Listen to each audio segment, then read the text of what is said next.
The carbohydrates which are not used immediately are stored in the form of starch, which serves as the internal energy reserve to be used as and when required by the plant.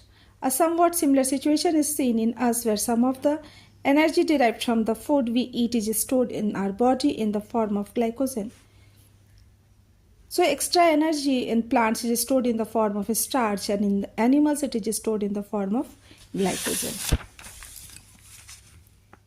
Let us now see what actually happens during the process of photosynthesis. The following events occur during this process. Absorption of light energy by chlorophyll, and this process is called as activation of chlorophyll, in which chlorophyll pigment traps the solar energy and generate a lot of energy. Second process is conversion of light energy to chemical energy and splitting of water molecules into hydrogen and oxygen. Second process is splitting of water, which is also called as photolysis of water. The water breaks down into hydrogen and oxygen. In this way, the molecular oxygen goes back to the atmosphere and the hydrogen is further utilized for generating ATPs.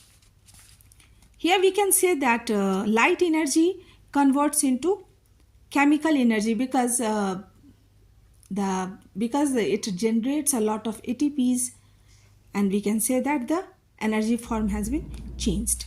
Third process is reduction of carbon dioxide into carbohydrates, and this is also called as reduction process because carbon dioxide is reduced to carbohydrates. Here we have a balanced equation of photosynthesis. 6CO2 plus 12H2O in the presence of chlorophyll and sunlight, it gives glucose, simple carbohydrate plus oxygen and water. We can say that carbon dioxide and water in the presence of chlorophyll and sunlight makes glucose, liberate oxygen and water vapor. So photosynthesis process takes place in two phases: light reaction and dark reaction.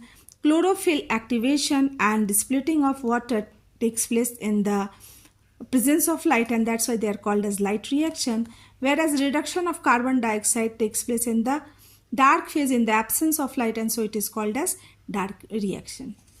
Light reactions takes place in the grana, whereas the dark reaction takes place in the stroma of chloroplast. These steps need not to be taken one after the another immediately. For example, desert plants take up carbon dioxide at night and prepare an